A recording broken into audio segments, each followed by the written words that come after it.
When my sister Lisa died 2 years ago, our family changed forever. We weren't perfect before. Who is? But Lisa's death fractured us. My dad barely speaks anymore. My mom busies herself with every charity event she can find, and I've been stuck, angry, looking for someone to blame. Lisa was the glue that held us together. She was warm, outgoing, always laughing, the kind of person people gravitate to. She loved hiking, photography, and the outdoors. Her death, officially ruled an accident, was almost poetic. She slipped while hiking and fell into a ravine. At least that's what the police report said. But if that's true, why does it feel like her ghost never left? Lisa's ex-boyfriend, Matt, was never part of our family. He and Lisa dated for about a year before she broke it off. She said he was controlling, obsessive, constantly texting, showing up unannounced, making passive-aggressive comments when she spent time with her friends. I remember her joking about it once, calling him my stage 5 clinger. But it wasn't funny. Not really. After the breakup, Matt didn't take it well. He kept texting her, leaving voicemails, even sending her flowers at work. She brushed it off, said he'd get bored eventually. I thought she was right, until the funeral. Matt didn't come to the service, thank God. But a week later, he showed up on our doorstep. It was a rainy Thursday. My mom opened the door and there he was, holding a bouquet of lilies, Lisa's favorite. "I just wanted to pay my respects," he said. His voice was soft, his head tilted like he was trying to look vulnerable. My mom, who has never been good at saying no, let him in. Matt sat on our couch, talking about Lisa as if he knew her better than we did. He described her laugh, her smile, the way she always ordered pancakes with extra syrup. My dad stayed silent, his jaw tight. When Matt finally left, I asked my mom why she let him in. "He's grieving too," she said. But I couldn't shake the feeling that Matt wasn't grieving. He was lurking. Over the next few months, Matt kept appearing. He showed up at family barbecues, holiday dinners, even my dad's birthday party. Always uninvited, always with some excuse. "Your mom said it was okay," he'd claim, or "I thought Lisa would have wanted me here." My parents, blinded by their own grief, let it slide. "He's harmless," my mom said. "He just misses her." But it wasn't harmless. Not when he started asking questions.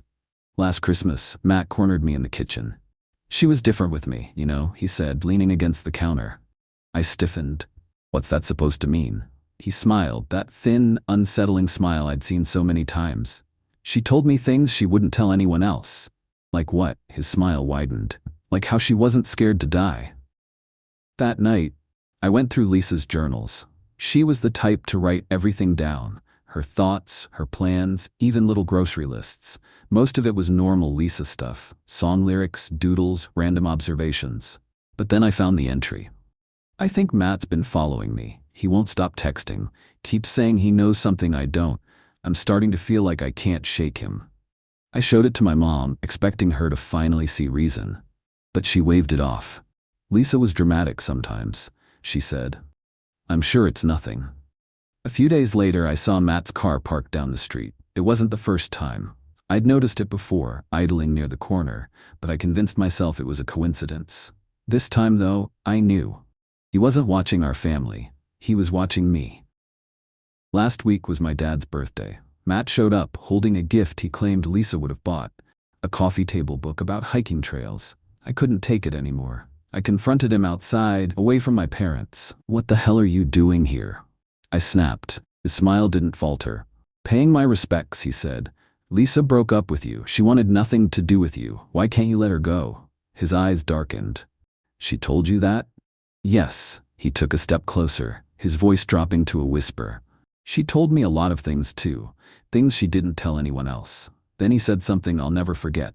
"I was there, you know, on the trail." I felt like the air had been sucked out of my lungs. "What?" He smiled again, a cold, empty thing. "She didn't fall. She looked me in the eyes and asked me to let her go." My stomach churned. "You're lying." He tilted his head, studying me. "Am I? Ask yourself this. If she slipped, why didn't she scream?" I called the police that night. I told them everything, the stalking, the journal, his confession. When they went to his apartment the next morning, it was empty. No furniture, no clothes, no sign he'd ever lived there. It's been a week now. I haven't told my parents what he said. I don't know if they'd believe me. Every night, I double-check the locks. Every night, I sit in my bed, clutching my phone, too scared to sleep. Last night, I finally decided to look through Lisa's journals again. I don't know why. Maybe I thought I missed something. Maybe I was looking for answers. But this time, there was something new. The last page, which had been blank before, now had a single sentence scrawled across it in jagged black ink. He's not watching. He's inside.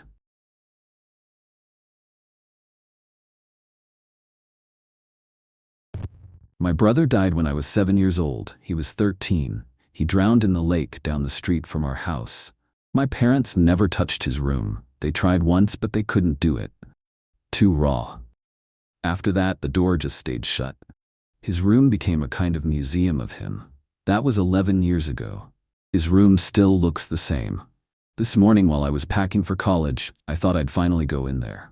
My plan wasn't anything dramatic. I just wanted to grab a few hoodies, maybe a keepsake or two to take with me, something to hold on to when I got homesick. Full transparency, I've been in his room plenty of times before. I've sat on his bed. I've looked through his shelves. But I've never really gone digging. That felt wrong, and I really had no inclination to. I just missed my brother. That wasn't my intention today either. It wasn't my intention to find a stack of DVDs shoved into the bottom drawer of his dresser. There were 3 of them, just labeled 1, 2, and 3. The only DVD player in the house is still hooked up to his old TV. Everything else went streaming years ago. For a minute, I told myself not to do it. They weren't mine. They probably didn't matter. I picked up some of the items I had collected, put the DVDs back in his drawer, and returned to my room. Tonight, they started calling to me. I know how that sounds. I know you're thinking it was just my curiosity eating at me, but it wasn't like that. It felt physical, a pull in my chest. So I crept back across the hall, slipped into his room, locked the door behind me so my parents wouldn't hear, and I put in the first DVD. It was a home video. I didn't even know we had any. I don't remember my parents ever owning a camera. The video starts with static, then clears just enough to show something. The picture is muddy, warped. It could be the living room, but the furniture looks wrong. Everything is too big or too small, shifting every time the frame jitters. Sometimes it almost looks like a bedroom, sometimes like a hallway. No faces, no clear shapes, just flickering shadows that don't match what the voices are saying. Because there are voices, familiar ones. Laughter, clinking dishes, and my mom calling my brother's name. It sounds like family in the background, just out of sight. I hear my brother's laughter, and the sound swallows me whole. It rings through my head, bouncing off the bones that make up my skull. Then, beneath it, is another voice. Low, deliberate, close enough that you couldn't miss it. You haven't noticed yet. Then the video cut off, just like that. I scrambled to replay it, not even thinking about the other 2 discs still stacked under the TV. I just wanted to hear him laugh again. That laugh. I tried not to think about the end, though the fear of it was crawling slowly up my spine as I hit play. Because the way it spoke, it sounded like it wasn't part of the recording at all. Like it was speaking to the camera.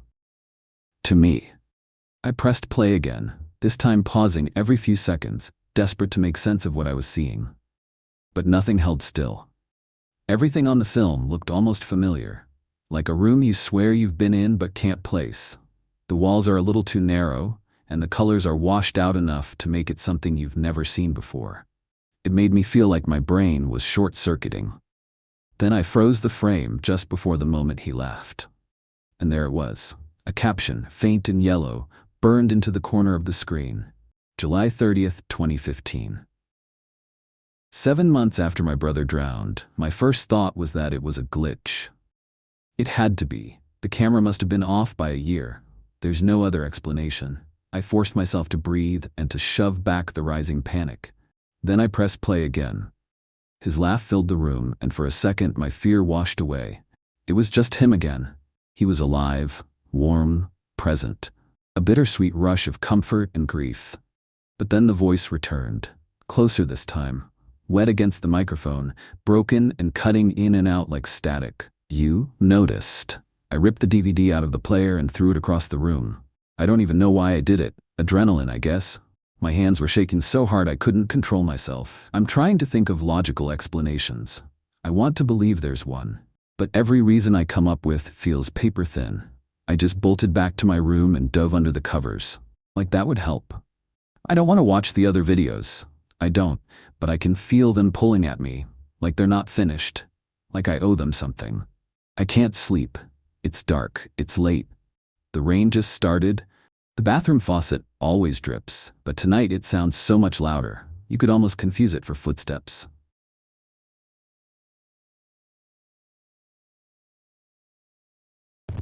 I am chronically online. I Google lots of things and people when I'm bored. I've Googled my own name before, along with friends, acquaintances, conspiracy theories, and random internet sundries. But last night was the first time I'd Googled my wife's name, and I found something I'd never forget. The first hit was an obituary. Of course, I assumed it was someone with the same name as her. Her first name is Emily, and her last name is pretty common. Not gonna share it here because I don't want to be doxxed. But I clicked it anyway, just out of curiosity. My heart fell through the floor when I saw a photo of my wife on the website. Blonde highlighted hair, dark eyes, and the dates matched up too, 1986 to 2012. According to this obituary, she died when she was 26. I met her when she was 27. There's no way, I thought. This must just be someone who looks like her, with her name, and her birth year. But I knew it was too many coincidences to be wrong. When I read the actual obituary, it only cemented things for me. It mentioned her love of horses, her volunteer work at a soup kitchen through her church, and her work as a biologist postdoc. So many details matched up, there was no way it could be a coincidence. "What you looking at?" I jumped as my wife came in from the kitchen and sat down next to me. On instinct, I slammed the laptop shut. "Nothing," I said. Then, realizing how suspicious I looked, I added, "I was looking at birthday gifts for you." For a second, her face froze, and I was worried she wouldn't buy my lie. But then she smiled. That warm smile I loved, crinkling her eyes at the corners. "That's so sweet," she said, coming to sit next to me. I swallowed. "Yeah."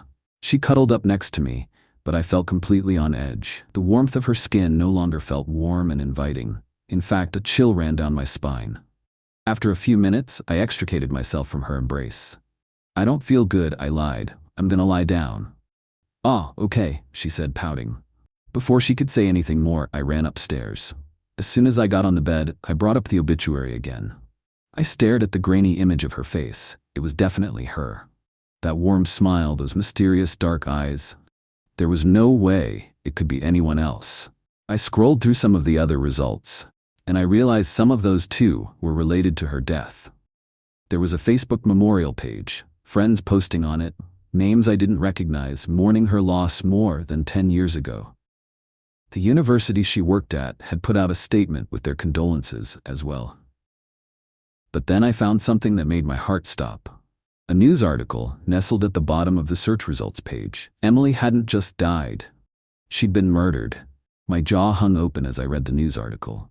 Phrases popped out at me: no signs of forced entry, partially dismembered, and killer still at large. The news article didn't have a photo of Emily though, so maybe this was a different Emily. It had to be. It couldn't be my Emily, who was sitting on the couch watching TV downstairs. A sound jolted me out of my thoughts, the door to the bedroom creaking open. Emily stood in the doorway, oddly still. The hall light was off, shrouding her face in shadow. "Emily?" I asked, my voice shaking. "I came up to check on you," she said in a soft, cool voice. "Thanks," I said, quickly turning off my phone and slipping it behind me. "I'm feeling a lot better now. I'm fine." "I'm glad to hear that," she said, her voice going lower. I tried to keep my cool as she climbed into bed with me. I lay there stiff and cold as she wrapped her arms around me. "I love you, baby," she whispered as she cuddled with me under the covers. "I love you too." So that's where I am now. I'm writing this from my phone as Emily sleeps next to me. I don't know if I'm safe here. I don't know who or what I'm dealing with. All kinds of crazy scenarios have been floating through my mind. Did Emily have an identical twin that died, and she took over the twin's identity? Is she some horrible creature from folktales who killed Emily and took on her appearance? The more minutes that tick by, the wilder my theories get. None of them make sense. There's only one thing I'm sure of. Whoever or whatever I'm sleeping next to isn't the real Emily.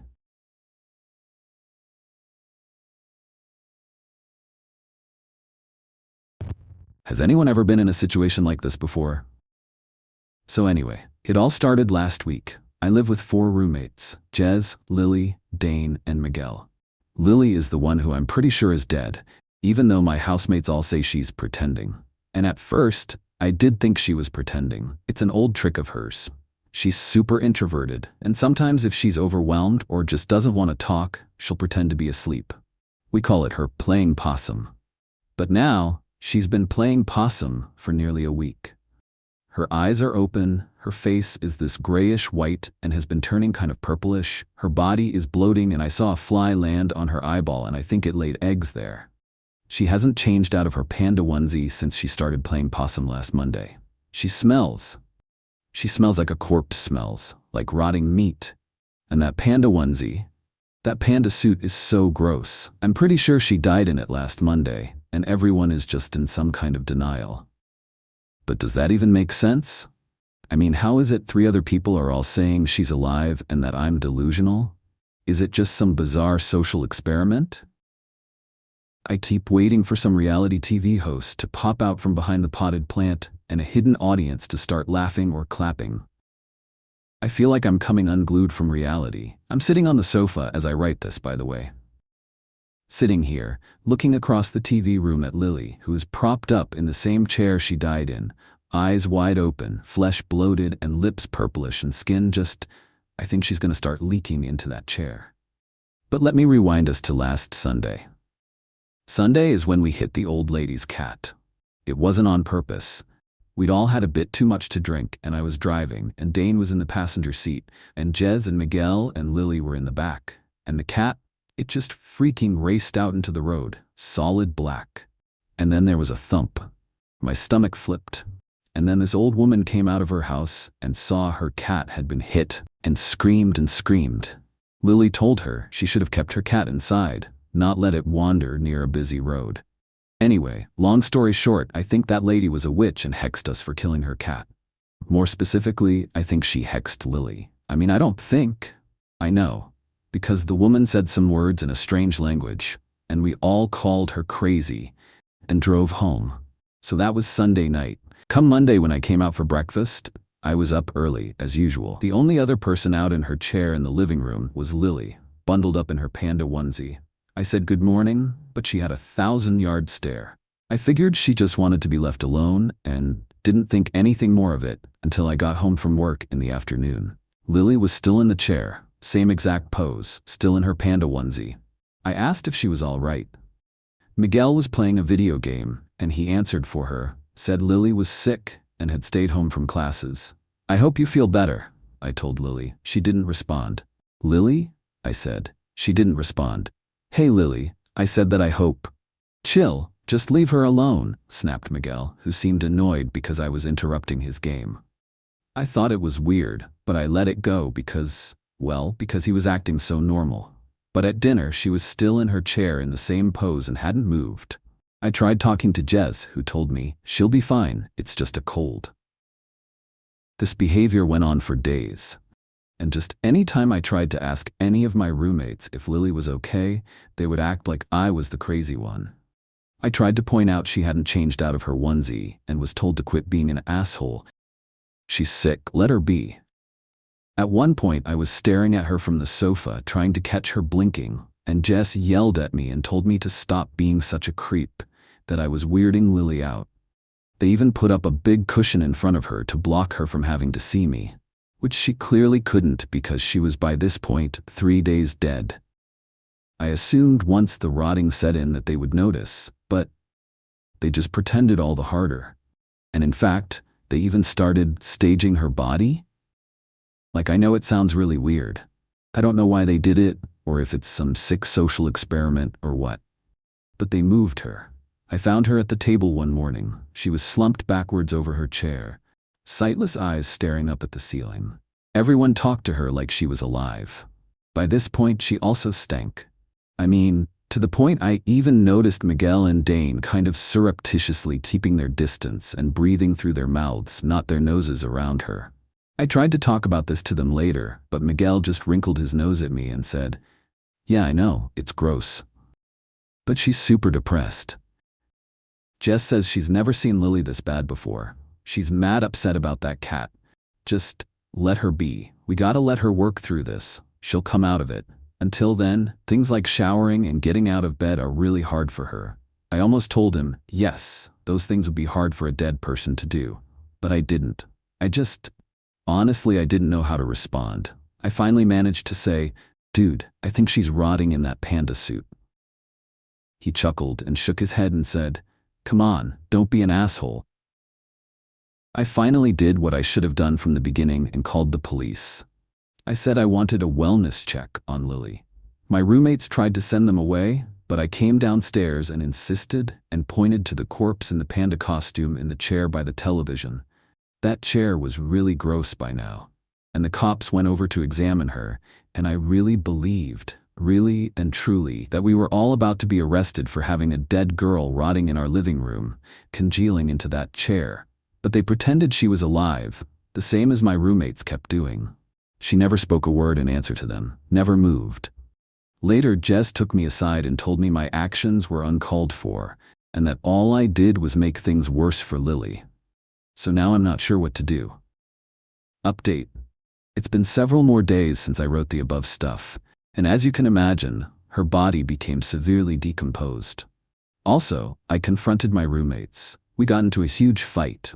I told them that clearly the witch's hex had done something to Lily, that it was blinding them, and we were all living with a dead girl.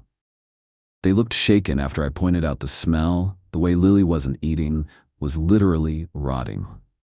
They told me they thought I was seeing things, but the entire house reeked of death. None of us could stand it. We could all smell it. I heard Miguel and Dane whisper about the smell later, but they clamped up at a death glare from Jess. So I finally decided to take action. Last night, I bundled up the corpse in the panda suit and drove it out to the woods. There's these high bluffs out there. I tossed the corpse down the rocks. The animals out there will pick it to pieces, if it isn't already too rotted for them to eat. I came back home and also cleaned up around the house and put that disgusting chair out on the curb and finally went to bed. In the morning, I woke up to find Jez having a panic attack. She demanded to know where Lily was. I told her Lily left and Jez accused me of lying. Miguel seemed relieved though. While Jez went out in her car to go searching for Lily, Miguel told me he could finally breathe again and that it really had smelled bad in here, and someone needed to do something. He said he hoped Lily got the help she needed, but that this wasn't the right place for her and she probably needed inpatient treatment. I refrained from telling him that I thought it was way too late for a hospital. Anyway, her body being gone should be a good thing, except I think the hex is now hitting the rest of us. Because Dane, he's always a late sleeper. He didn't wake up through Jez's freak out or my conversation with Miguel. But now it's afternoon and I just came out and found him sitting next to Miguel on the sofa, playing video games. Only he's not actually playing. His eyes stare straight ahead of him. His hands don't move. There's a first-person shooter on the screen, and Miguel keeps telling Dane he needs to step up his game. But Dane is literally doing nothing, seeing nothing. I think he's like Lily was last Monday, like the hex hit him and now he's dead, but nobody can see it. I don't know if I should wait for his body to rot or if I should just take him out to the bluffs sooner. If this plays out the same way, Miguel won't stop pretending Dane is just fine. Jez will come home and also believe that he's still alive. Even the police will believe it. Why am I the one the hex didn't hit? Why am I the only one who can see that they're dead?